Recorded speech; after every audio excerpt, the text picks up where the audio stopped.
주님께서 여러분과 함께 또한 사제의 영과 함께 마르코가 전한 거룩한 복음입니다. 주님 영광 받으소서. 그때 예수님께서 배를 타시고 건너편으로 가시자 많은 군중이 그분께 모여들었다. 예수님께서 호숫가에 계시는데 야이로라는 한 회당장이 와서 예수님을 뵙고 그분 발 앞에 엎드려 제 어린 딸이 죽게 되었습니다. 가셔서 아이에게 손을 얹으시어 그 아이가 병이 나 다시 살게 해 주십시오 하고 간곡히 청하였다. 그리하여 예수님께서는 그와 함께 나서시었다. 많은 군중이 그분을 따르며 밀쳐댔다. 그 가운데 12해 동안이나 하혈하는 여자가 있었다. 그 여자는 숱한 고생을 하며 많은 의사의 손에 가진 것을 모두 쏟아 부었지만 아무 효험도 없이 상태만 더 나빠졌다. 그가 예수님의 소문을 듣고 군중에 섞여 예수님 뒤로 가서 그분의 옷에 손을 대었다.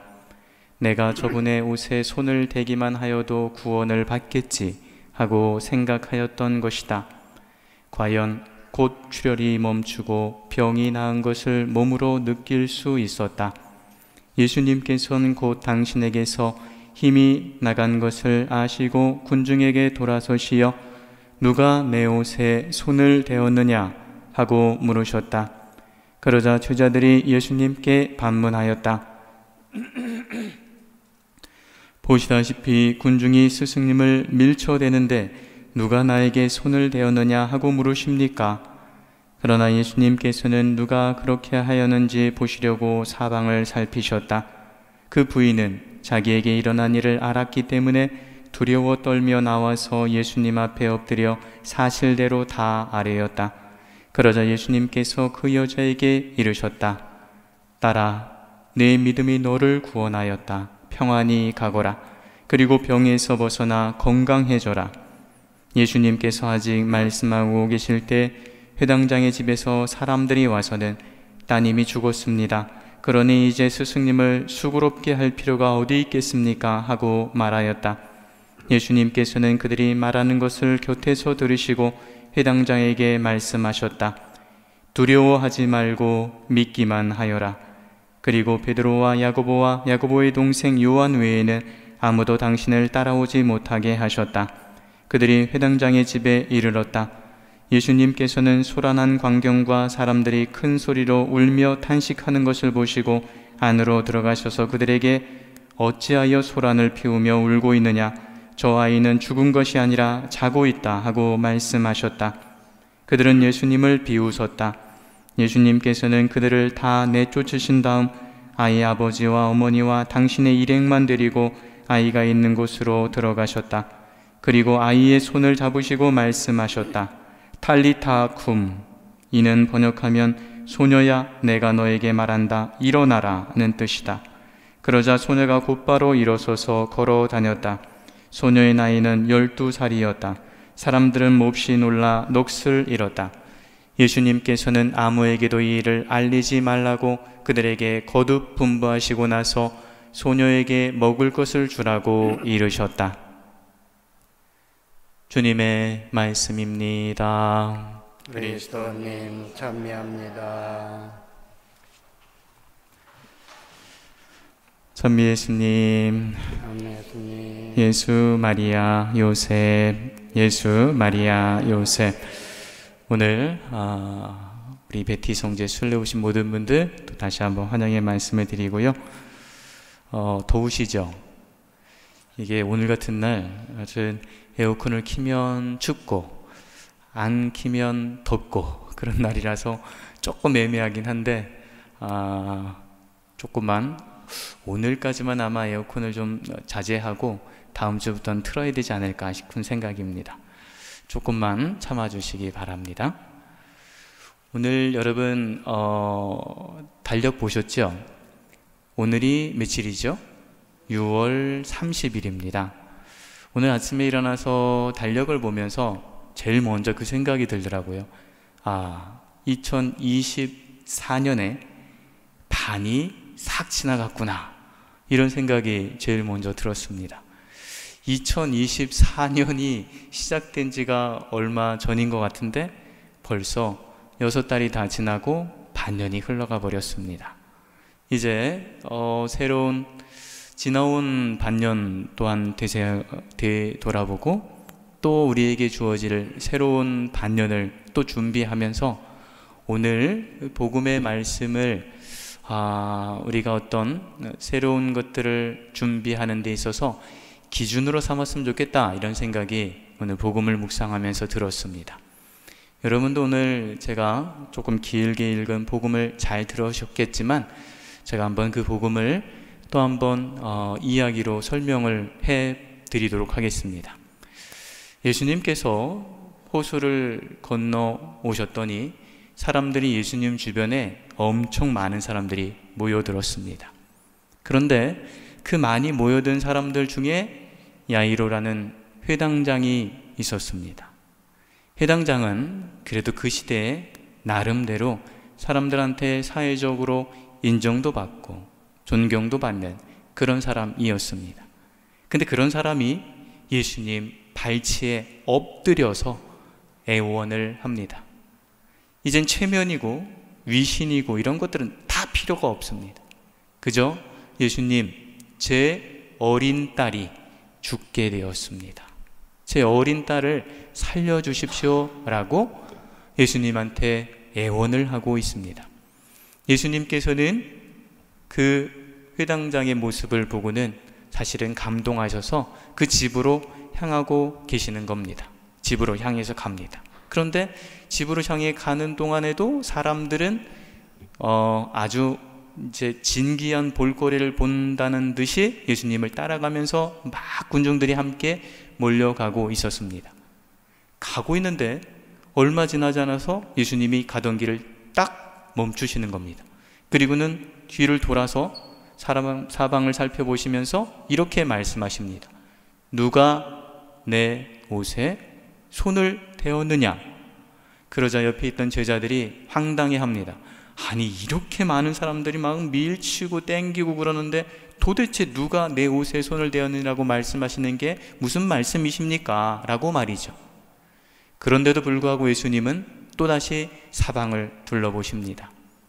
그때 누구를 찾고 있는지 본인을 알았던 여인이 예수님 발치에 또다시 엎드리며 말합니다. 제가 예수님 옷에 손을 대었습니다. 제가 예수님 옷에 손을 대기만 해도 제 병이 나을 것이라고 믿고 있었기 때문입니다 라고 하면서 여인이 예수님 발 앞에 엎드립니다. 그러자 예수님께서 이렇게 말씀하십니다. 딸아, 내 믿음이 너를 구원하였다. 이 말씀을 하시고 그 여인은 12년 동안이나 하혈하면서 온갖 정말 고생하던 그 여인의 병이 일순간에 나아버렸습니다. 오늘 여러분들이 들은 복음 말씀의 앞부분에 속합니다. 예수님께서 딸아, 내 믿음이 너를 구원하였다라는 말씀을 하시기 전에 여러분들 혹시 이 장면을 상상해 보면 이런 장면이 상상되어지지 않으십니까? 예수님께서 야이로라는 회당장의 집으로 가고 있고 사람들이 예수님 주변에 한참 둘러싸여 있습니다. 근데 예수님 옷을 만지는 사람들이 한두 명이 아니었을 텐데 왜 딱 그 여인의 병만 나았을까요? 저는 오늘 복음을 묵상하면서 그런 생각이 들었습니다. 예수님 옷을 만진 사람이 많았을 테고 그들도 마음속 안에 무언가 바람이 있었고 어떤 병이 있는 사람이 있었을지도 모릅니다. 근데 아무도 어떤 사람에게도 그런 기적은 일어나지 않았습니다. 오직 그 12년 동안 하혈하던 그 여인만 병이 나았습니다. 예수님이 뭘 하셨습니까? 내 믿음이 너를 구원하였다. 내 능력, 예수님의 능력, 예수님의 권능이 아니라 내가 믿고 있기 때문에 그 병이 나았다. 이렇게 말씀하시는데 제가 오늘 아침에 깜짝 놀랐습니다. 그런데 이 말씀들보다도 더 가슴이 콕 박혔던 말씀이 있었는데, 그 말씀은 바로 이 말씀이었습니다. 따라 내 믿음이 너를 구원하였다. 이 따라라고 하는 그 말씀입니다. 오늘 이 복음에서, 이 복음을 묵상하면서 이 따라, 딸이라는 말이 제 머릿속에 딱, 제 마음속에 딱 박히기 전까지는 어떻게 이 복음이 느껴졌느냐면, 위대하신 하느님이신 예수님께서 그 불쌍한 여인, 가련한 부인, 그 여인의 병을 그냥 고쳐주었구나, 예수님의 능력이 대단하시구나, 이렇게 생각했습니다. 그런데 따라라고 말씀하시는 예수님의 이 말씀을 듣는 그 순간, 예수님께서 이 여인을 어떻게 생각하고 있구나라는 게 가슴에 확 와닿습니다. 조금 전으로 돌아가 볼까요? 야이로라는 회당장이 예수님 앞에 발치에 엎드려서 주님, 제 어린 딸이 죽게 되었습니다, 살려주십시오 라고 말할 때 그 회당장은 회당장이었습니까? 아닙니다. 사회적으로 지위가 높은 사람이었습니까? 아닙니다. 그 회당장은 오로지 그 회당장한테 지금 딱 있는 건 뭐였습니까? 아버지였습니다. 딸이 죽어가는 것을 보고 있는 그 아버지였던 겁니다. 그게 바로 예수님의 마음이고, 오늘 따라 내 믿음이 너를 구원하였다라고 하는 그 12년 동안 하혈하는 여인을 바라보는 그 예수님과 딸이 죽어가는 것을 아파하는 야이로라는 회당장이 다른 사람이 아닌 것처럼 느껴졌다는 그런 뜻입니다. 여러분, 마르코 복음 2장에 보면 중풍병자가 있었습니다. 중풍병자에게 예수님한테 그 중풍병자를 데려가려고 하는데 사람들이 많아서 못 데리고 갑니다. 어떻게 했습니까? 지붕을 뚫고 네 군데다가 밧줄을 달아서 예수님 앞에 내려옵니다. 그랬더니 예수님이 뭘 하셨습니까? 예수님이 이렇게 말씀하셨습니다. 아들아, 내 죄를 용서받았다. 이렇게 해요. 아들아, 내 죄를 용서받았다 라고 성경에는 그렇게 말하는 것도 있습니다. 이 말씀이 예수님께서 그 오늘 복음에 나오는 여인에게 따라 내 믿음이 너를 구원하였다 라고 말씀하신 걸 보면 그냥 유추가 됩니다. 예수님께, 하느님께 그 여인이 딸이라면 나도 하느님 아들이다, 여러분도 하느님의 아들이고 여러분도 하느님의 딸이신 거라는 겁니다. 그게 제 마음에 와 닿는 말이었습니다. 그렇기 때문에 예수님이 십자가에 못 박혀 돌아가신 게 아주 조금 느낌이 딱 왔습니다. 그래서 예수님이 십자가에 못 박혀 돌아가실 수 있었구나 라는 느낌이 가슴에 딱 와닿을 수 있었습니다. 며칠 전에 제가 휴가를 갔다 왔는데요, 며칠 전에 어느 공원에서 어떤 장면을 봤는데 할아버지하고, 분명히 할아버지하고 할머니로 보입니다. 그리고 한 3살 정도 되는 아이, 4살 되는 아이하고 이렇게 공원에 왔는데 할아버지가 이 사진기를 들고, 전화기 사진기를 들고 아이를 찍어주려고 그럽니다. 이렇게 찍어주려고 막 이렇게 따라다니고 있습니다. 근데 이 꼬맹이가 할아버지 할머니를 놀리는 것처럼 사진을 찍혀주는 척하다가 찍으려면 도망가고 또 도망가고 그럽니다. 근데 그 할아버지가 그 손자를 부르는데 이름은 까먹었습니다만 진짜 이렇게 부릅니다. 이제 제가 제 이름하고 대비해서 말씀을 드려보겠습니다. 요한아, 요한아, 거기 좀 서봐. 요한아, 요한아, 요한아, 요한아, 요한아, 요한아, 요한아. 제가 거기 옆에 있었는데 진짜 할아버지가 너무 불쌍해 보였습니다. 할아버지하고 할머니도 애를 어떻게든 잡아보려고 하고, 할아버지는 요한아, 요한아, 거기 좀 서봐, 고개 좀 돌려봐, 요한아, 여기 좀 봐봐, 할아버지 좀 쳐다봐야지. 아이고, 그 할아버지의 모습이 얼마나 안쓰러웠는지 제가 그걸 보면서 한편으로는 제가 애도 없고 그러니까 답답해 보였는데, 걸어가면서 그 장면을 지나가서 제가 텐트 쳐 있는 데로다가 걸어가면서 딱 생각이 들었습니다. 저 모습이, 저 할아버지의 모습이 나를 부르는 하느님의 모습이구나, 그 생각이 들었습니다. 요한아, 요한아, 요한아, 요한아, 진짜 수도 없이 진짜 수십 번 부르는 그 목소리가 바로 하느님이 나를 부르는 목소리구나 라고 생각이 들었습니다.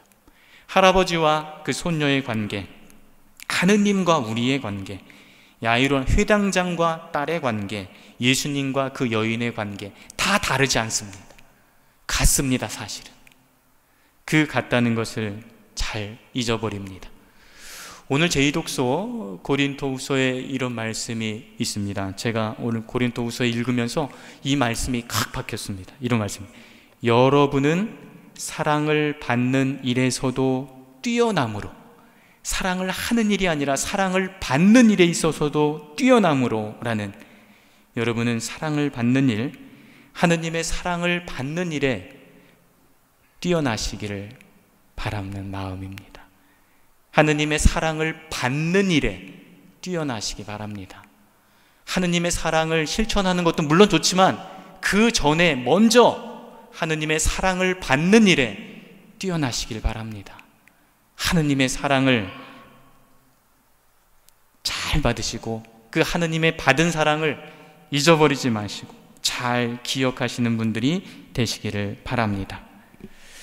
오늘 복음을 묵상하면서 우리가, 여러분이 하느님께 그토록 사랑받는 귀한 아들이고 귀한 딸임을 잊지 않으셨으면 좋겠습니다. 그리고 우리 앞에 닥치는 여러 가지 어려움과 고난이 닥칩니다. 그럴 때 예수님께서 야이로 회당장에게 하신 말씀을 기억하셨으면 좋겠습니다. 뭐라 그러셨습니까? 딸이 죽었습니다. 그랬더니 막 가슴이 요동치는 그 회당장에게 예수님이 그렇게 말씀하셨습니다. 두려워하지 말고 믿기만 하여라. 이 말씀을 우리가 꼭 기억하는, 그리고 그 말씀에 희망을 두고 살아가는 우리였으면 좋겠습니다.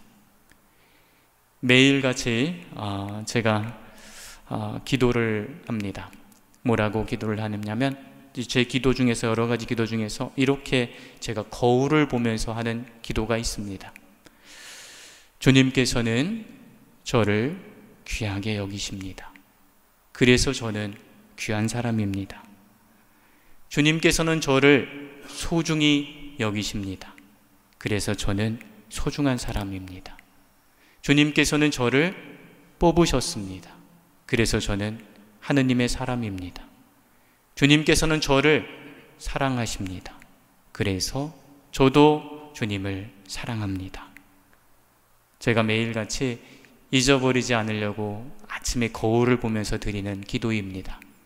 여러분도 오늘 이 복음을 묵상하면서 지나온 6개월 또 하느님께 감사드릴 수 있고, 또 앞으로 우리에게 주어질 2024년의 새로운 또 6개월도 이 주님께 사랑받는 귀한 존재이심을 잊어버리지 않고 기억하면서 살아가시는 여러분들이 되시기를 진심으로 기원합니다. 아멘.